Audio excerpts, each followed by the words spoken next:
Oh, Paul Tonkinson. Oh, hello. He's in the studio today. Look, remarkable. Isn't it? Yeah. We're going to do some shots today. Yes. Photo shoots. Yeah. But you're mainly in black today. Yes. Stage. Black. Stage wear. Strong, simple, neutral. So I can show me big old face and move around. He's got very funny, funny face. Very funny face. Very pliable. I've always known Paul is the one. I would say. Every time I shoot you on stage, it's so everything. So the photo shoot might be quite easy today. Well, let's see. But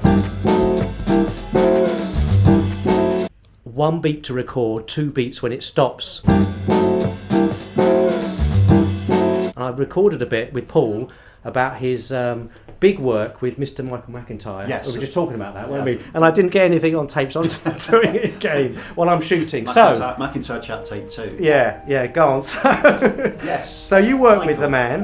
Yes, I worked with Mr. McIntyre for about 15 years. 15 years? Was it that long? It was about 15 years, yeah. I was his mate, I was his confidant. I looked after him. I loved him. I was crazy about him. I'm crazy about him. So, and we were mates from like being an open spot with the same manager to like his current incarnation, straddling the globe. He's completely global, Michael. Yes. Like, you go to Africa and people just recognise, they do impressions of how he walks. Like we were in South Africa and the bloke who came up to fix a telly, he recognised Michael. And that obviously never been to a gig in his life, just not one of those people, and just started doing impressions of Michael walking around the room with his head wobbling. I've done over 100 arena shows. What are those arena shows like to play? I mean, what's that, 10,000 people or something? Or yeah, it's 10,000. Sometimes it's more. It actually took me ages to work out how to play them, and I realised at the end, just right at the end actually,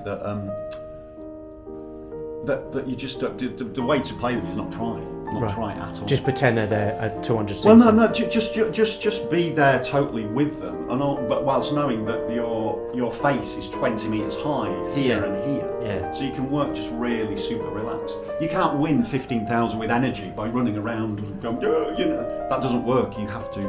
They just come in because you're so relaxed and your material's brilliant anyway, and it's that, but that's the contrast, isn't it? That's the paradox. Relaxing in front of 15,000. That's the journey, I mean, I did one years ago, only one for Frank Skinner at Battersea Power Station. Yeah, which is huge. It was huge. 12. But that was the beginning of, because that was 20 odd years ago. That was the beginning of the arena. It was one of the hardest gigs I've ever played. Because it didn't have screens. It did have screens, but I wasn't.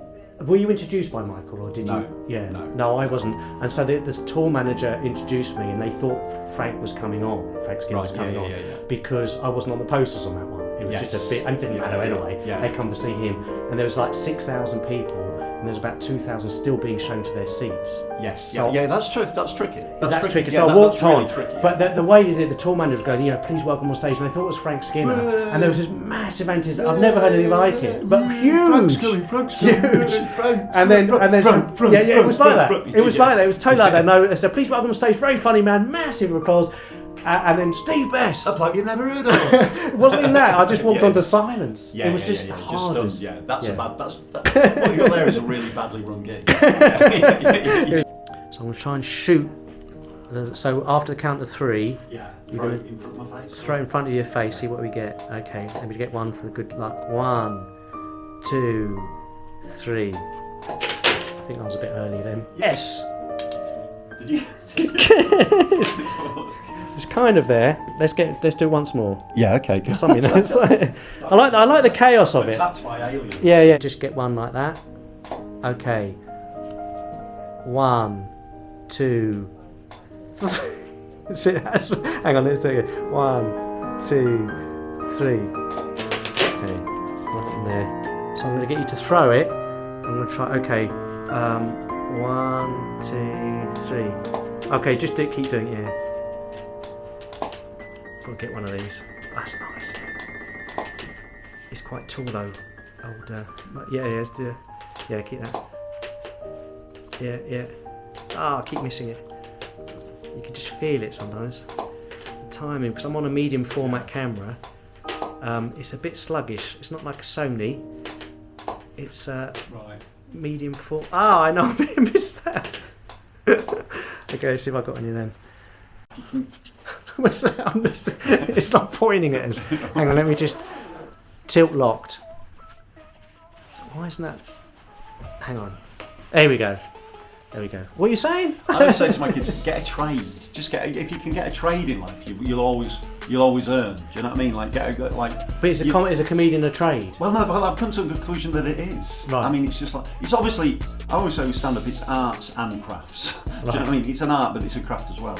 But ultimately, the level that a lot of club comps do, it's a trade. Someone gives you 200 quid, and you don't fix the fridge. You make people laugh for 20 minutes, and then you go home. And you travel around the country doing that. How much more tradey can it get? Yeah, true. This is a trade. Yeah. Do you know what I mean? Yeah. It's a trade. Yeah. It's a trade-off. Yeah.